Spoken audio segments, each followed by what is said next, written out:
అందరికీ నమస్కారం. ఈరోజే చైత్ర సోమవారం, పవిత్రమైన రోజు. ఆ మహాశివుడికి అత్యంత ఇష్టమైన రోజు. ఈరోజు ఈ కథను ఎవరైతే వింటారో వారు ఎంతో అదృష్టవంతులే. ఈరోజు ఈ కథను అదృష్టవంతులు మాత్రమే వింటారు. ఈ కథ ఎంతో జ్ఞానవర్ధకమైన కథ. ఈ కథను శ్రద్ధగా వినటం వల్ల మన జన్మజన్మల పాపాలు పోతాయి. అలాగే తిరుగులేని రాజయోగం పడుతుంది. మరి ఈరోజు ఏ కథను వింటే మన ఇంట్లో సకల శుభాలు కలుగుతాయి. ఈ వీడియో తెలుసుకుందాం. పూర్వం ఒకానొకప్పుడు దేవగిరి అనే పట్టణంలో కులధర్ముడు అనే ఒక శివభక్తుడు ఉండేవాడు. అతను త్రికాల సంధ్యావందనం అలవాటు గలవాడు. నిరంతరం శివభక్తి అలవాటు పడిన మనసున్నవాడు. భగవంతుని ఎంతో మనసు రవించటం చేత తానికిది ఉన్నదని కానీ ఇది లేదని కానీ ఎన్నడూ భావన చేయలేదు. తనకి ఒకటి లేకపోవడం కూడా ఈశ్వరానుగ్రహమే అని అనుకోగలిగేటువంటి సంపన్నత కలిగిన హృదయం కలవాడు. ఆయన భార్య పేరు సురేఖ. ఆమె మహా సౌశల్యవతి. భర్తను ధర్మమందు నిరంతరం ప్రవర్తించే స్వభావం కలిగిన తల్లి. చాలా కాలం అలా ఉంటూ ఉండగా వీరిద్దరికీ బిడ్డలు కలగలేదు. ఆమె ఎంతో బాధపడింది. అప్పుడు ఆయన భార్యతో ఇలా అన్నాడు, ఏమిటి నీ వెర్రి? ఎవరికి తల్లిదండ్రులు, ఎవరి బిడ్డలు, ఎవరి స్వార్థం వారిది. అటువంటి బిడ్డల కోసం ఎందుకు నీ అలజడి? నువ్వు ఈశ్వరి యందు పెట్టు నీ మనసుని. నీతో పాటు నేను కూడా తరిస్తాను. ఈ బిడ్డలు సంసారం మనం తరించడానికి ప్రతిబద్ధకములు.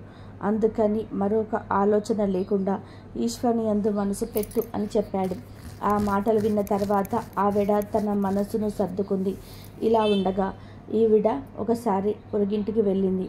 ఈ సందర్భంలో స్త్రీల మధ్య ఏదో వాదులాట వచ్చింది. సుదేహ తను తెలిసిన ఒక మంచి మాట చెప్పింది. అది విన్న పక్కావిడ చెప్పటానికి నీకున్న యోగ్యత ఏమిటి అని అనేసింది. ఆమె మాటలకు సురేఖ చాలా బాధపడింది. జరిగిందంతా కూడా భర్త దగ్గరికి వెళ్ళి చెప్పింది. అప్పుడు ఆయన ఇలా అంటాడు, నేను ఎంత చెప్పినా నీవు బిడ్డల గురించే ఆలోచిస్తున్నావు. మనస్సును ఈశ్వరుని వైపు మరల్చుకోలేకపోతున్నావు. బిడ్డలు కలగపోవడానికి దోషం నీతో నాదో తేల్చడానికి ఒక పరీక్ష పెడతాను. ఈ విషయాన్ని ఆ ఈశ్వరుణ్ణి అడుగుతానని చెప్పాడు. తర్వాత ఆవిడకు చెప్పకుండా ఒక పరీక్ష పెట్టాడు. 2 పూల దండలు తెచ్చి భగవంతుని పాదాల దగ్గర పెట్టాడు. 2 పువ్వులు పెట్టి ఆయన శివుడికి ఒక విజ్ఞాపన చేశాడు. ఒకవేళ నా యందు బిడ్డలు పుట్టడానికి దోషం ఉన్నట్లయితే ఆవిడ ఈ దండ ముట్టుకుంటుంది. ఒకవేళ మాకు అదృష్టం రాసి పెట్టి ఉంటే ఆవిడ మరొక దండ ముట్టుకుంటుంది. ఈశ్వర, ఈ సంకల్పాన్ని మాకు చెప్పాలి అని దండలు అక్కడ పెట్టి భార్యతో ఈ దండల్లో ఒక దాన్ని ముట్టుకో అన్నాడు. ఆయన ఏ దండ ముట్టుకుంటే పిల్లలు పుడతారని సంకల్పం చేశాడో దానిని విడిచిపెట్టి 2వ దాన్ని తీసింది. అప్పుడు ఆయన తమ ఇద్దరికి ఇక సంతానం కలగదని, ఇక సంతానం గురించి తనను ప్రశ్నించవద్దని ఈశ్వరుని యందు మనసు పెట్టుకోవాల్సిందిగా చెప్పాడు. అప్పుడు ఆవిడ అలా వీల్లేదని, నాకు కొడుకు పుట్టకపోయినా పర్వాలేదు, కానీ అమ్మ అని పిలిపించుకోవడానికి మీరు మరొక వివాహం చేసుకోండి. ఆమె వల్ల నీకు సంతానం కలుగుతాను కాదు కదా, నన్ను అమ్మ అని పిలిస్తే చాలు అని చెప్పింది. అప్పుడు భర్త ఇలా అన్నాడు, ఈ పని నీవు చెప్పినంత తేలిక కాదు. ఇది ఒకనాడు నీ యందు పెనుభూతమై కూర్చుంటుంది. కాబట్టి నేను పెళ్లి చేసుకోను అన్నాడు. అప్పుడు ఆవిడ చచ్చిపోతానంత హడం చేసింది. ఇక ఆవిడ మాట కాదనలేక ఆవిడ చెల్లెల్ని వివాహం చేసుకున్నాడు. ఆమె పేరు కృష్ణ. సంతోషంగా కాలం గడుస్తుంది. కృష్ణకి ఒక లక్షణం ఉండేది. ఏది ఇంట్లో జరిగినా ముందు దానిని అక్కకే చెప్పేది. భర్త కూడా పెద్దవారి అని గౌరవించి మసులుతున్నాడు. ఆవిడ ప్రతిరోజు 101 పార్థివ లింగాలకు అర్చన చేసేది. పూజ అయిన తర్వాత 101 లింగాలను తీసి ఒక సరోవరంలో కలుపుతుండేది. ఆవిడ చేసిన శివపూజ వల్ల ఆయనకు నాన్న అనే పిలిపించుకోగల అదృష్టం కలిగింది. 3 సంవత్సరాల్లో ఆవిడ దాదాపు 1,00,000 శివంగాల పూజ చేసింది. తదుపరి ఆమె గర్భాన్ని ధరించింది. అనగా అంత పాపం ఇంత అంచనతో విరిగిపోయింది. ఇప్పుడు ఆవిడ 3 సంవత్సరాల తర్వాత గర్భం ధరించి 12 మగబిడ్డను కన్నది. ఇంట్లో అందరూ సంతోషంగా ఉంటున్నారు. నెమ్మదిగా ఆ పిల్లవాడు పెద్ద అవుతూ ఉన్నాడు. ఆ పిల్లవాడికి యుక్త వయస్సు వచ్చింది. వానికి వివాహం చేశారు. వీలైతే సుదేహను గౌరవంగా చూశారు. కానీ వియ్యాల వారు మాత్రం పిల్లవాడిని సొంత తల్లి ఎవరైతే ఉన్నారో ఆవిడకు పెద్దమ్మ మీట వేశారు. దాంతో మొదటి భార్య అయిన సుదేహలో కక్ష కలిగింది. అసూయ ప్రవటానికి ఇది ఏతువు అయింది. ఒక కొడుకు ఉండటమే తన చెల్లి అంత ఆదరణ పొందడానికి కారణమని తెలిసి ఆ కొడుకే లేకపోతే తన చెల్లి కన్నీటి నీటి దాల్ట కారుతుండగా గుండెలు బాదుకొని ఏడిస్తే తప్ప తన అగ్ని చల్లారదని భావించింది. ఒకరోజు కొడుకు కూడా పడుకొని ఉన్నారు.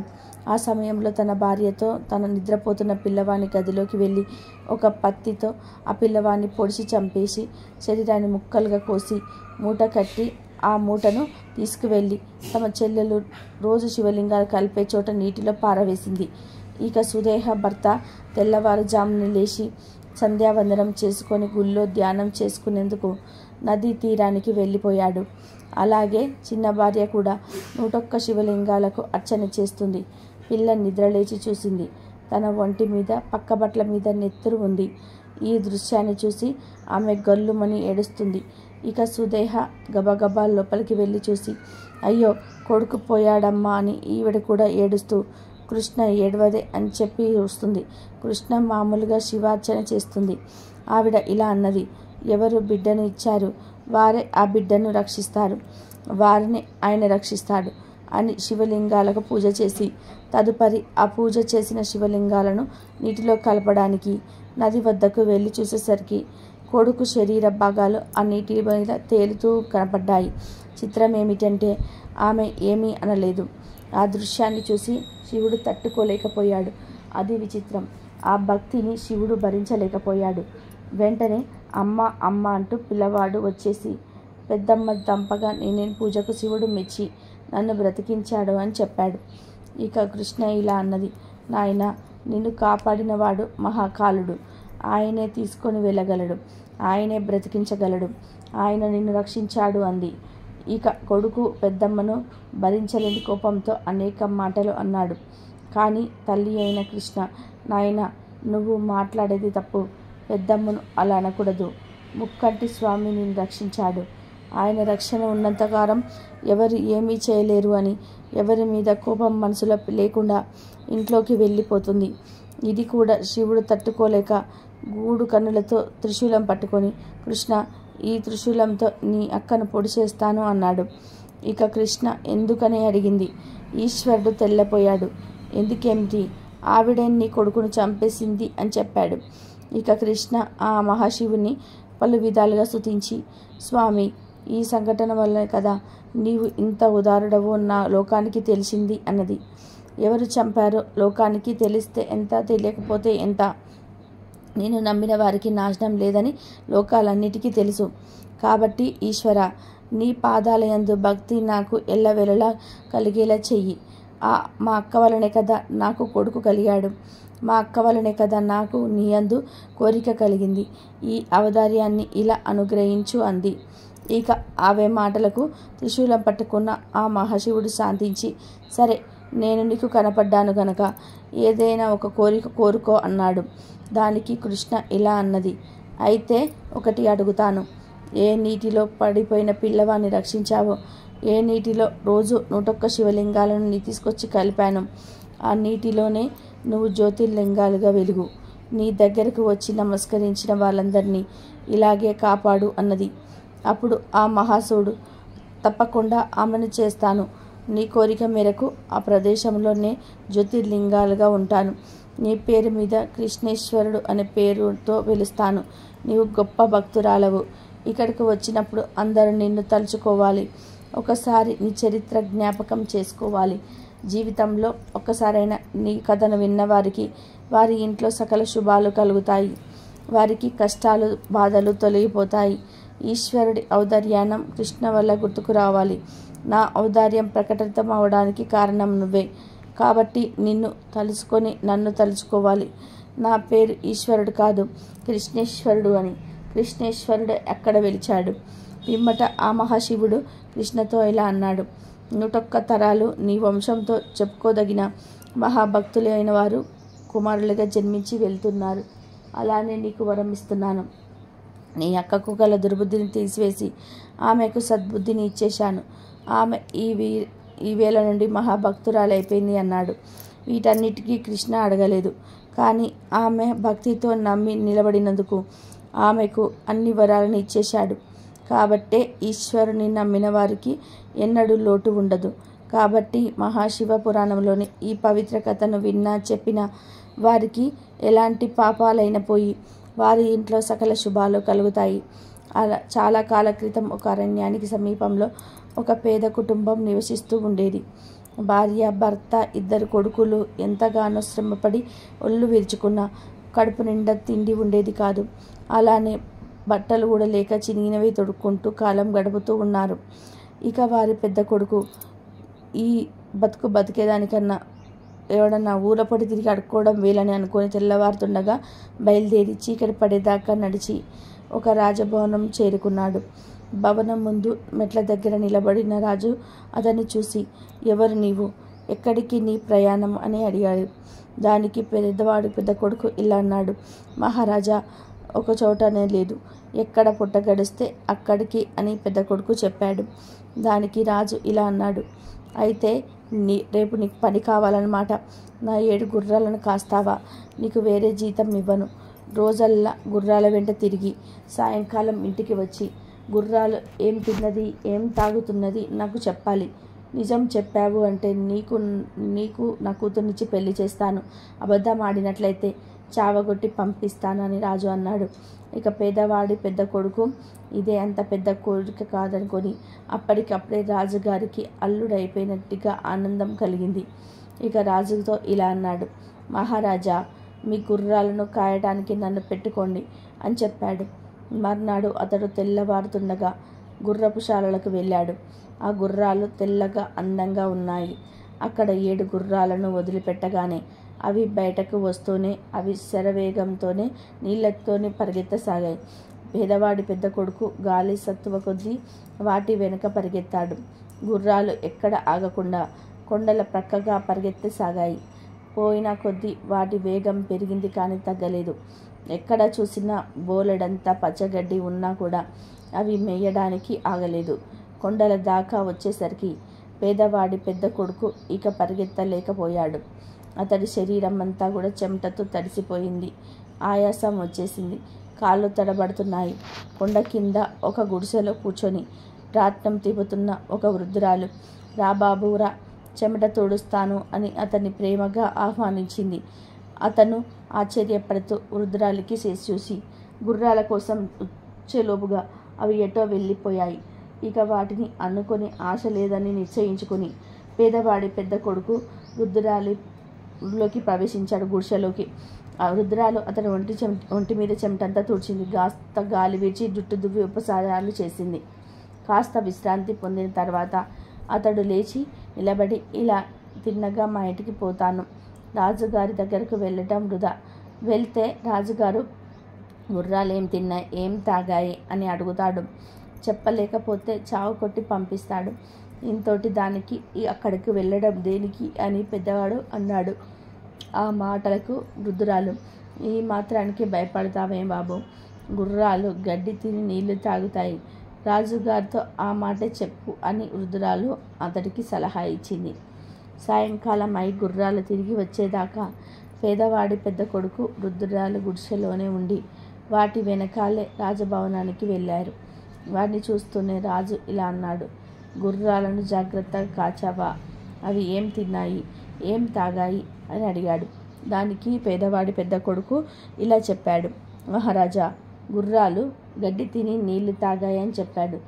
ఇక రాజు వాడిని పట్టుకొని చిత కొట్టి పంపించేయండి అని రాజు కోపంతో తన కొడుకు బట్టలతో చెప్పాడు. వృద్ధురాలు సలహా విన్నందుకు ఒళ్ళంతా ఊనం చేయించుకొని పేదవాడి పెద్ద కొడుకు సగం ప్రాణంతో ఇంటికి తిరిగి వచ్చాడు.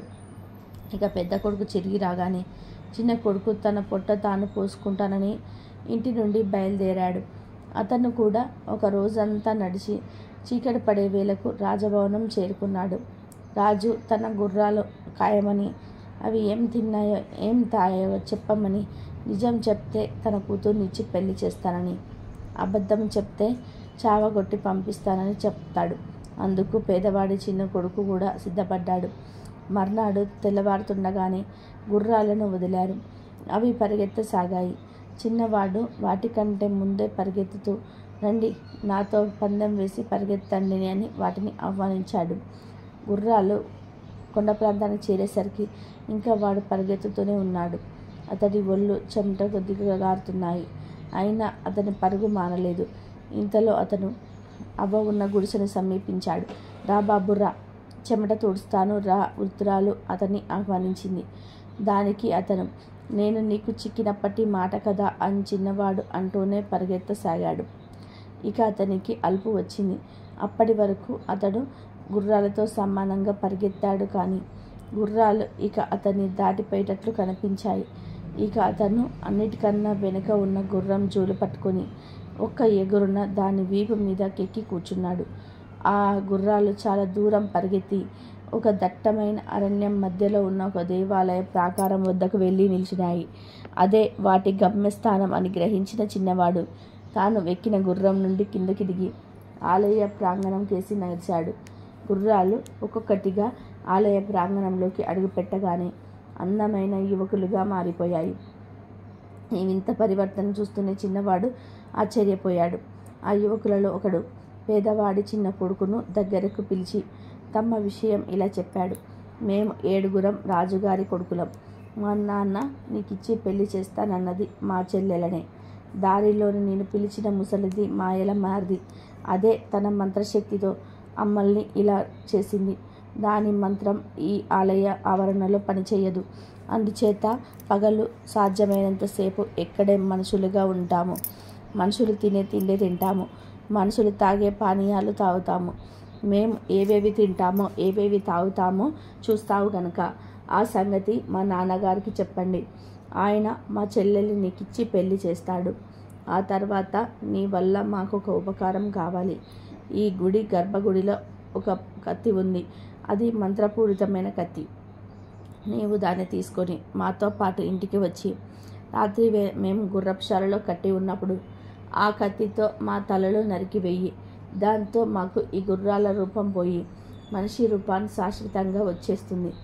ఈ మాటలు చెప్పి పేద రాజకుమారుడు పేదవాడి చిన్న కొడుకును గర్భగుడిలో తీసుకుపోయి ఒక మూలన ఆడించి ఉన్న కత్తిని చూపించాడు.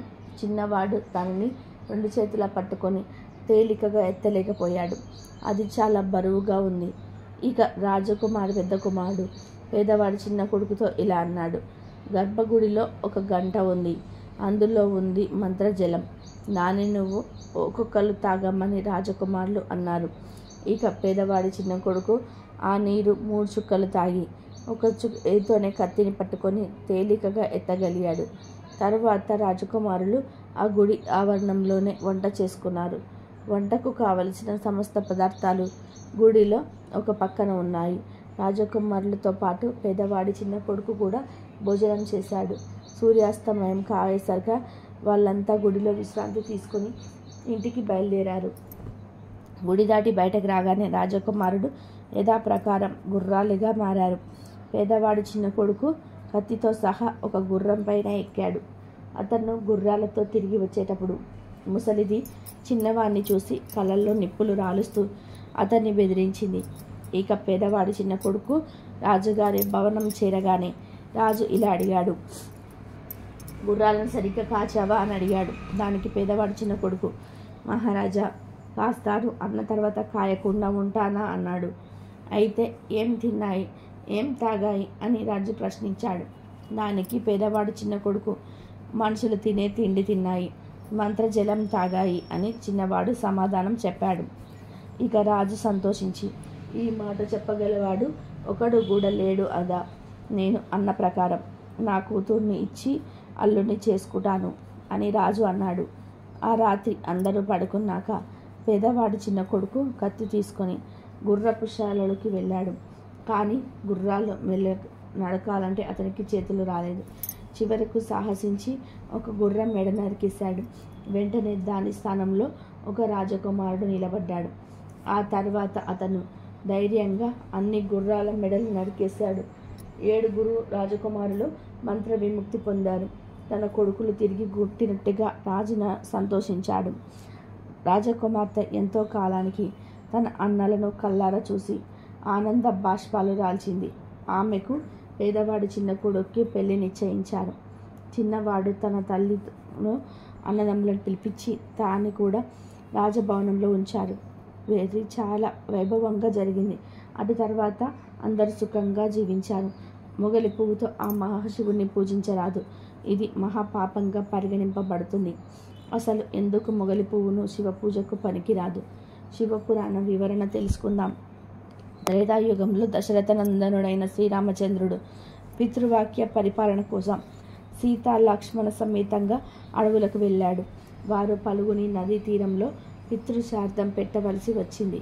శ్రాద్ధానికి అవసరమైన వస్తువులను తెమ్మని శ్రీరాముడు లక్ష్మణుని దగ్గరలో ఉన్న ఊడివాటికి పంపాడు. సమయం మించిపోతున్న లక్ష్మణుడు ఇంకా తిరిగి రాలేదు.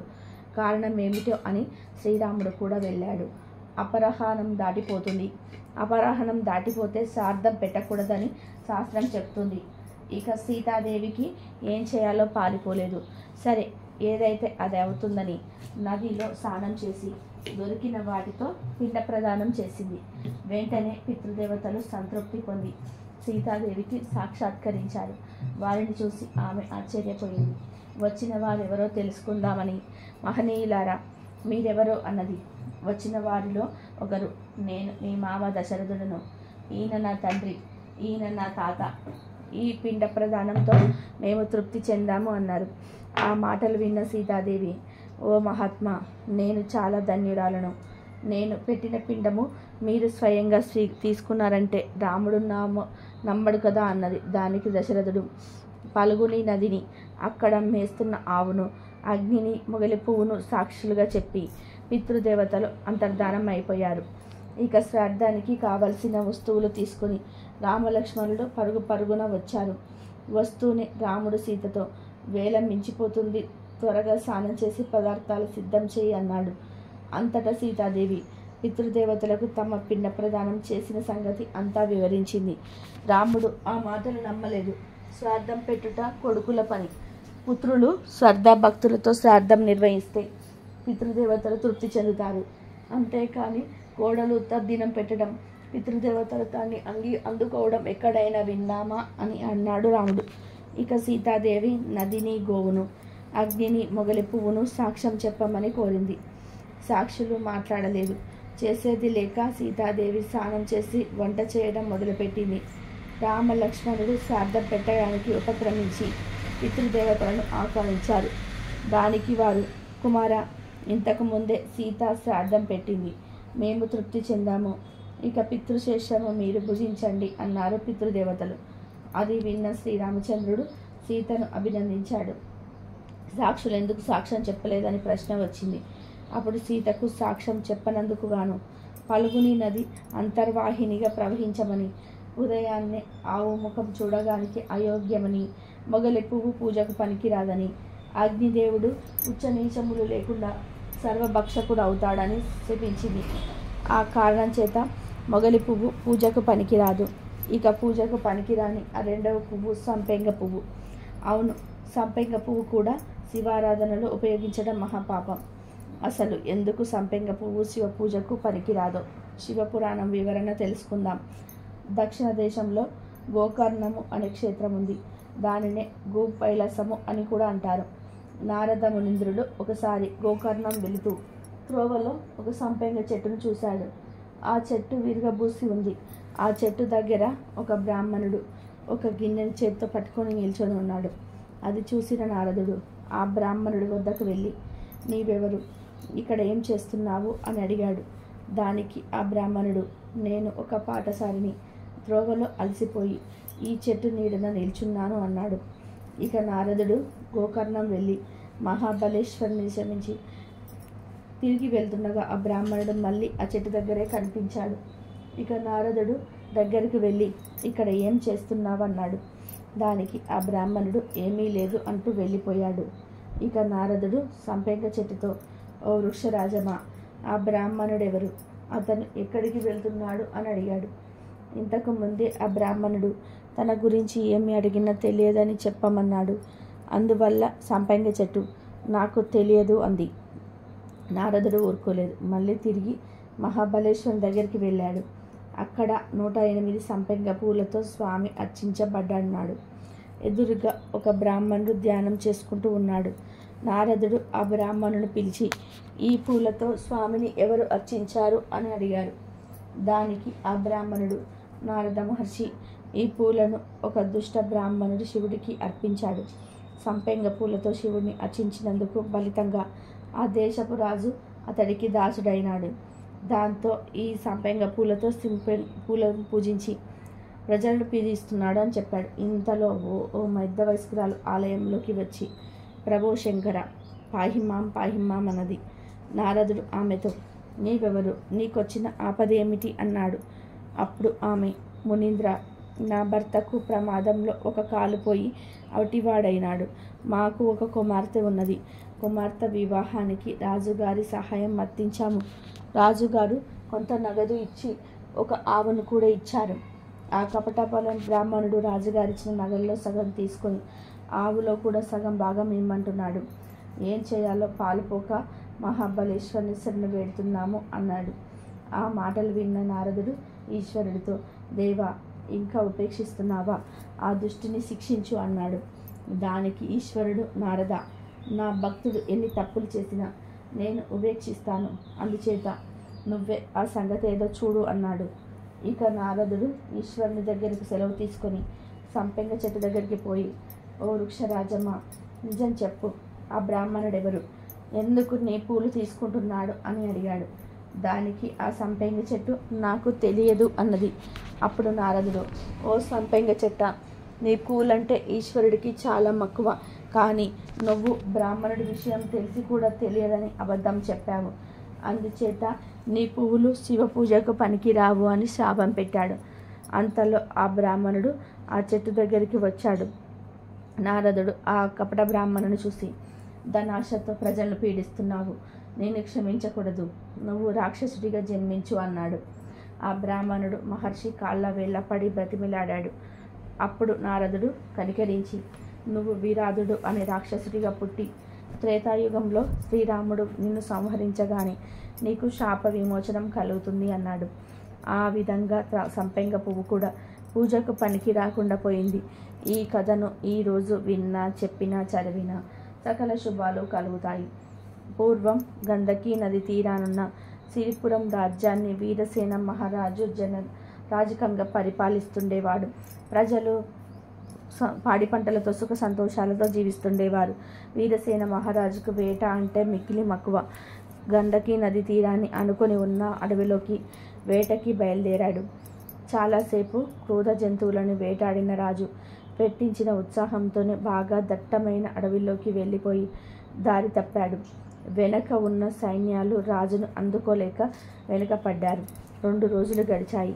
రాజు జాడ కోసం సైన్యాలు 4 భాగాలుగా విడిపోయి 4 దిక్కులా గాలించి అది కష్టం మీద 3వ రోజున రాజు జాడ కనుకొని అందరూ ఒక చోటకు చేరుకున్నారు. గుర్రం మీద 3 రోజులు ఒంటరిగా ప్రయాణించిన రాజు బాగా అలసిపోయి నిస్సత్తువుగా ఉండిపోయాడు. వేట తెచ్చుకున్న ఆహార పదార్థాలు నీళ్లు ఖర్చయిపోవడంతో సైనికులు కూడా అలసిపోయి ఆకలితో ఉన్నారు. చాలాసేపు గాలింపు తర్వాత వాళ్ళకి ఒక చిన్న పంట పొలం కనిపించింది. చెరుకు, మొక్కజొన్న పంటలు ఏపుగా పెరిగి ఉన్నాయి. దాంతోపాటు మామిడి, పనస, సీతాఫలాలు విరక్కాసి ఉన్నాయి. మధ్యలో తీయటి నీటితో కూడిన ఊట బావి ఉంది. ఇక సైనికులంతా ఆ పొలంపై పడి విచ్చలవిడిగా ఎవరికి కావలసిన వాళ్ళు తీసుకొని కడుపు నిండా తిని చల్లటి మధురమైన బావి నీరు తాగి మహారాజుకి కావలసిన ఫలాలు, చల్లటి నీరు ఇచ్చి రాజును సేద తీర్చారు. కాసేపటికి తేరుకున్న మహారాజు తిరిగి సైన్యంతో సహా రాజ్యం చేరుకున్నాడు. కానీ చిత్రంగా మరుసటి రోజు నుండి రాజుకి తీవ్ర అశాంతి, అనారోగ్యం మొదలయ్యాయి. రోజు రోజుకి క్షీణిస్తూ మంచం పట్టాడు. రాజా వైద్యులు ఎన్ని చికిత్సలు చేసినా రాజుకి ఆరోగ్యం చేకూరలేదు.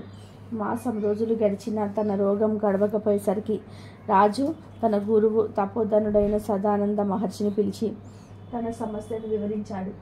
ఆ మహర్షి తప్పు పరం వల్ల తన దివ్య దృష్టితో పలికించి సమస్య అవగతం చేసుకొని ఇలా చెప్పాడు.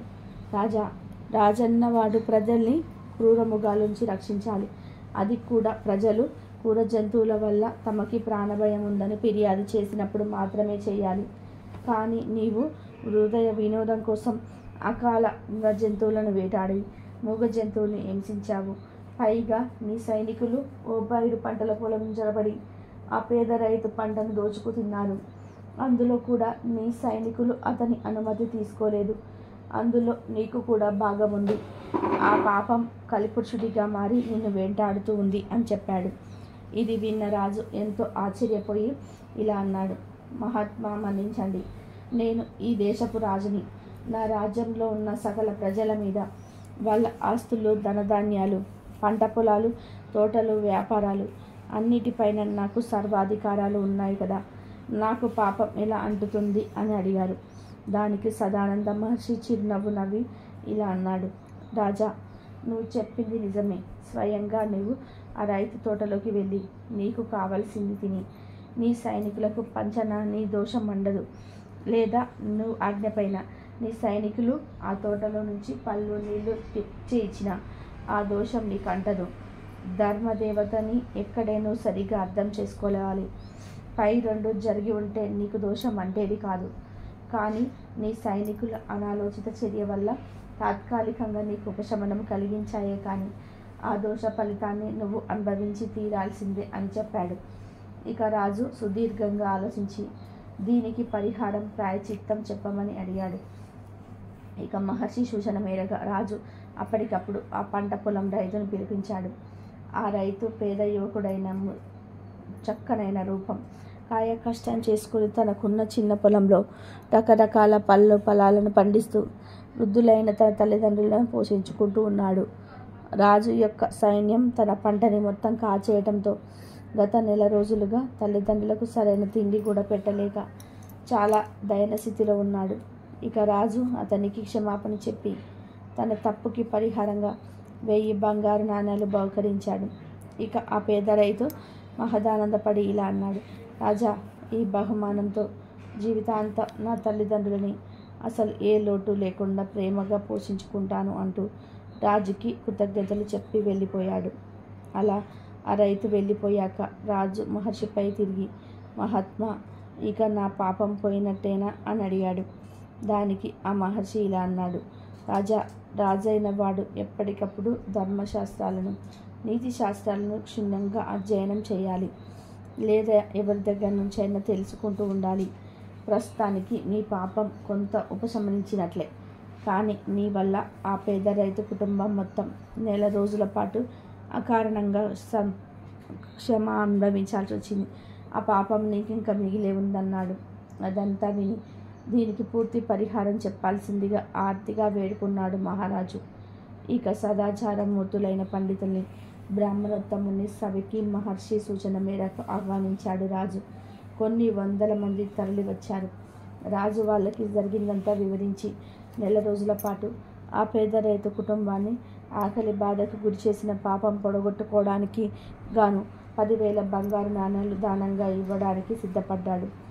ఎవరు ఆ దానాన్ని స్వీకరించడానికి ముందుకు రాలేదు. ఎందుకంటే వాళ్ళు పండితోత్తములు. ఆ పాప ఫలం ఆ బాణం స్వీకరించిన వారికి చుట్టుకుంటుందని వాళ్లకు తెలుసు. ఇక రాజు నిరాశగా వాళ్ళ వైపు చూస్తూ ఉండగా విశ్వవేదుడనే బ్రాహ్మణోత్తముడు లేచి తాను ఆ దానం స్వీకరించడానికి సిద్ధంగా ఉన్నట్టుగా తెలియజేశాడు. ఇక రాజు ఆనందంగా 10,000 బంగారు నాణేలను బహుమానంగా ఇవ్వగానే విశ్వవేదుడు తాను తెచ్చిన 2 బంగారు నాణేలని వాటితో కలిపి అక్కడ చేరిన పండితులకు, బ్రాహ్మణులకు ఉచితంగా పంచివేశాడు. దానివల్ల ఆ పాప ఫలం అతడికి అంటలేదు. ఇక రాజు విశ్వవేదుని విస్మయంగా చూసి ఇలా అన్నాడు. మహానుభావ, తమ పరిస్థితి మెరుగుపడాలని అంత పెద్ద మొత్తం దానంగా ఇచ్చాను. ఇప్పుడు తమకి నేను ఇచ్చిందేముంది? ఇప్పుడు ఇదంతా మీరు దాన ధర్మాలు చేసి మీ పాపం పోగొట్టుకున్నారు. ఇప్పుడు నేను తమకెలా సహాయపడగలను అని అడిగాడు. దానికి విశ్వవేదుడు బదులిస్తూ ఇలా అన్నాడు.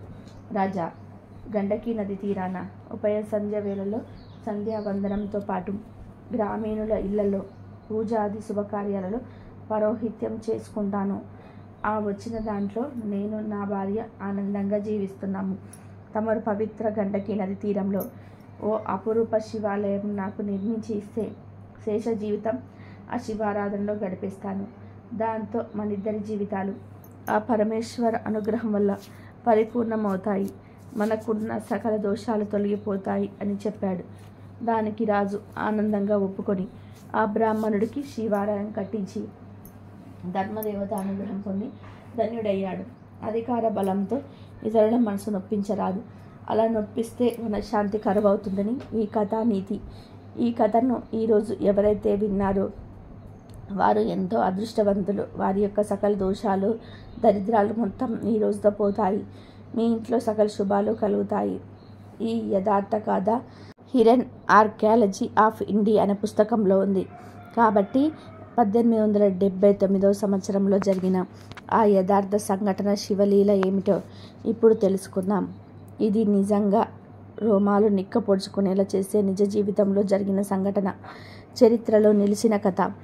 నిజంగా శివుడి లీలలు ఎవరికీ అర్థం కావు. ఈ లీల చాలా కొత్తగా ఉంటుంది. ఎందుకంటే ఎలాంటి నమ్మకం లేని, అసలు హిందూ ధర్మం అంటే సంబంధం లేని ఒక బ్రిటిష్ అధికారి శివుడు కనిపించాడు.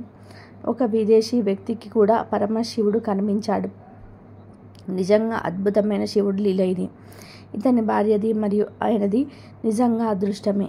1879 సంవత్సరంలో బ్రిటిష్ వాళ్ళు పరిపాలిస్తున్నప్పుడు భారతీయుల్ని ఆ స్థానంలో జరుగుతున్న యుద్ధంలో కలన్ నాటిన్ అనే వ్యక్తి ఆర్మీ ఆఫీసర్గా పనిచేస్తున్నాడు. ఆ యుద్ధం ఒక రోజు 2 రోజులు కాకుండా నెలల తరబడి జరుగుతూనే ఉంది. కల్నల్ తన క్షేమ సమాచారాలు ఎప్పటికప్పుడు తన భార్యకి పంపిస్తూనే ఉండేవాడు. ఆమె పేరు మేరీ. ఇలా కొన్ని రోజులు అయ్యాక ఆమెకి కొన్నాళ్ళకి కలన్ నుండి క్షేమ సమాచారాలు అందటం ఆగిపోయాయి. అప్పటి నుండి ఆమె తీవ్రమైన మనోవేదనకు గురి అయింది. ఎప్పుడు భయంతో, బాధతో తనలో తాను కుమిలిపోతూ ఉండేది. ఆమె రాత్రి పగలు తన భర్త కోసం తపిస్తూ, బాధపడుతూ ఎదురు చూడసాగింది.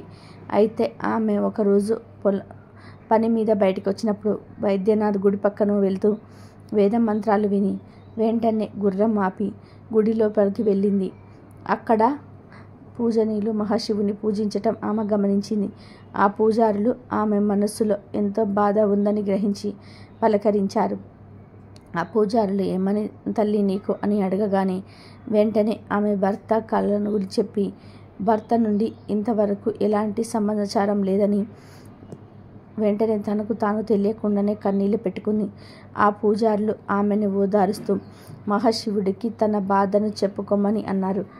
ఆమె గుడిలో మహాశివుడికి మొక్కి ఇంటికి వెళ్ళింది. తర్వాత ఆమె శివుణ్ణి భక్తితో కొలుస్తూ లఘు రుద్ర మంత్ర జపం 11 రోజులు చేసింది. భక్తితో ఆరాధిస్తూ ఆమె తన భర్తని క్షేమంగా తన దగ్గరికి తీసుకువస్తే వైద్యనాథ్ ఆలయాన్ని పునర్నిర్మిస్తానని శివుడికి మనసులో కోరుకుంది. 11 రోజులు జపం చేసిన తర్వాత ఆమెకి కల్లల్ నుండి ఒక ఉత్తరం వచ్చింది. ఆ ఉత్తరంలో కల్లల్ క్షేమంగా ఉన్నట్టు చెప్పారు. మరి తాను ప్రాణాపాయ స్థితిలో నుండి బయటపడినట్టు చెప్పారు. పఠాన్స్ మమ్మల్ని చుట్టుముట్టి చంపబోయాడని, మాకు బ్రతుకు మీద ఇక ఆశ కూడా పోయిందని, ఆ సమయంలో మేము తప్పించుకోవడానికి కూడా అవకాశం లేకుండా పోయిందని, అదే సమయంలో ఒకసారిగా అక్కడ ఒక భారతదేశపు మహాయోగి వెలుగుతూ కనిపించాడని, ఆయన పులి చర్మం ధరించి 3 సూది మునలతో ఉన్న ఆయుధాన్ని చేతిలో పట్టుకున్నాడు, ఇంకా విభూది తనాలతో ఉన్నాడని కల్నల్ ఉత్తరంలో రాశాడు. ఆయన శక్తికి తేజస్సుకి పఠాన్స్ కూడా వెనుతిరిగి పారిపోయారని కల్నల్ ఉత్తరంలో పేర్కొన్నాడు. ఈ యోగి ముందే మేము విజయం సాధించామని అన్నాడు. ఇంకా చెప్తూ ఆయన కంఠం 1000 ఏనుగుల గంభీరం, పొడవైన ఉంగరాల జుట్టు ఉన్నాయి. ఆ మహాయోగి కళ్ళల్తో మాట్లాడనని చెప్తూ నీ భార్య నన్ను భక్తితో పూజిస్తుంది. ఆమె భక్తికి తృప్తి చెంది నిన్ను కాపాడడానికి వచ్చానని యోగి అన్నాడని కల్నల్ ఉత్తరంలో రాశాడు. కొన్ని వారాల తర్వాత కల్నల్ ఇంటికి చేరుకున్నాడు. తర్వాత కల్నల్ మరియు మేరీ వైద్యనాథ్ గుడిని దర్శించుకున్నారు. కల్నల్ గుడిలో ఉన్న మహాశివుడి రూపం చూసి యుద్ధ భూమిలో చూసిన మహాయోగి ఈయనేనని చెప్పాడు. అప్పటి నుండి కల్నల్ మరియు మేరీ మహాశివుడికి అపార భక్తులయ్యారు. ఆ తర్వాత వైద్యనాథ్ గుడిని పునర్నిర్మించారు మరియు వీరి దగ్గర ఉన్న మాతామ్నాథాన్ని గుడికి ఇచ్చేశారు. జన్మధన్యం చేసుకున్నారు. ఇప్పటికీ వైద్యనాథ్ గుడి ప్రాంగణంపై వీళ్ళ ఇద్దరి పేర్లు ఉన్నాయి. బ్రిటిష్ వారు కట్టిన వారి యొక్క గుడి ఇదే. ఈ కథ హిరిన్ ఆర్